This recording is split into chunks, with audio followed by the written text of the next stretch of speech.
এই গাড়ির পিছনের চাকাটি খুলে সামনে লাগাবো এবং সামনের চাকাটি খুলে পিছনে লাগাবো। এরকম কেন করতেছি সেটা হচ্ছে এই গাড়ির যে 4টি চাকা রয়েছে, 4টি চাকার মধ্যে 2টি চাকা হচ্ছে নতুন এবং আর 2টি চাকা হচ্ছে একটু পুরানো। যেহেতু এই গাড়ির সামনের বাম পাশের চাকাটি হচ্ছে নতুন এবং সামনের ডান পাশের চাকাটা হচ্ছে পুরানো। এই গাড়ির পিছনের বাম পাশের চাকাটা হচ্ছে নতুন, বাম পাশের চাকাটি আমি এই গাড়ির সামনের ডান পাশে লাগাবো এবং ডান পাশের চাকাটি এই গাড়ির পিছনের বাম পাশে লাগাবো। এরকম করার কারণ হচ্ছে আমরা যখন গাড়ি চালাই, গাড়ি চালানোর সময় যদি রানিং হঠাৎ করে আমাদের গাড়ির চাকা পাঞ্চার হয়ে যায়, ওই সময় যদি আমাদের গাড়ির সামনের চাকা পাঞ্চার হয়, তখন দেখা যায় আমাদের গাড়ি যদি স্পিড একটু বেশি থাকে, সেক্ষেত্রে গাড়িটি এক পাশে চলে যায় এবং অনেক বড় ধরনের দুর্ঘটনা হওয়ার সম্ভাবনা বেশি থাকে। যদি রানিংয়ে আপনার গাড়ির চাকা পাঞ্চার হয়, ওই পাঞ্চারটা যদি আপনার গাড়ির পিছনের চাকা হয়, সেক্ষেত্রে আপনি আপনার গাড়িটি খুব সহজেই কন্ট্রোল করতে পারবেন, গাড়িটি সহজে এক পাশে টেনে নিয়ে যাবে না। তাই সবসময় চেষ্টা করবেন আপনার গাড়ির সামনের চাকাগুলো একটু ভালো রাখার জন্য। যদি আপনার গাড়ির 4টি চাকার মধ্যে 2টি নতুন হয়ে থাকে এবং 2টি পুরাতন হয়ে থাকে, তাহলে নতুন 2টি সামনে লাগাবেন। আর যদি আপনার গাড়ির সব চাকা নতুন হয়ে থাকে, সেক্ষেত্রে কোনো সমস্যা নেই।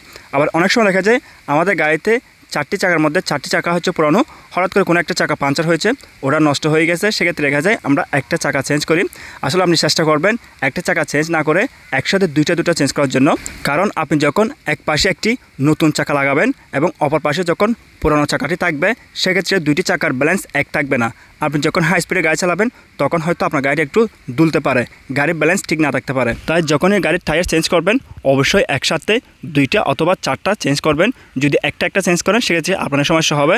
আর যদি একসাথে 2টা অথবা 4টা চেঞ্জ করেন, সেক্ষেত্রে আপনি গাড়ি চালানোর সময় ভালো পারফরমেন্স পাবেন এবং গাড়ির টায়ারের লাইফ টাইমও বেড়ে যাবে। যেহেতু এই গাড়ির পিছনের চাকাটি খুলে সামনে লাগাতে হবে এবং সামনের চাকাটি খুলে পিছনে লাগাতে হবে। এই গাড়িতে 2টি চাকাই খুলতে হবে। যেহেতু আমার গাড়িতে একটি জ্যাক রয়েছে, এই জ্যাকটি লাগিয়ে প্রথমে পিছনের চাকাটি খুলব। এরপর আমার গাড়িতে যে স্পেয়ার চাকা রয়েছে, ওই স্পেয়ার চাকাটি পিছনে লাগাবো। এরপরে সামনের চাকাটি খুলব, সামনের চাকাটি খুলে পিছনের চাকাটি একটু আগে আমরা খুলেছি, ওই চাকাটি সামনে লাগাই দিব।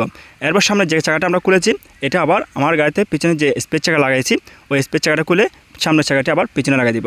এভাবে আপনি চাইলে আপনার কাছে যদি একটি জ্যাক থাকে, সেক্ষেত্রে আপনি খুব সহজে চাকা চেঞ্জ করতে পারেন। যদি চাকা চেঞ্জ করতে আপনার কোনো সমস্যা হয়, সেক্ষেত্রে আপনি কোনো ভালো সার্ভিস সেন্টারে গিয়ে আপনি খুব সহজে আপনার গাড়ির চাকা চেঞ্জ করতে পারেন।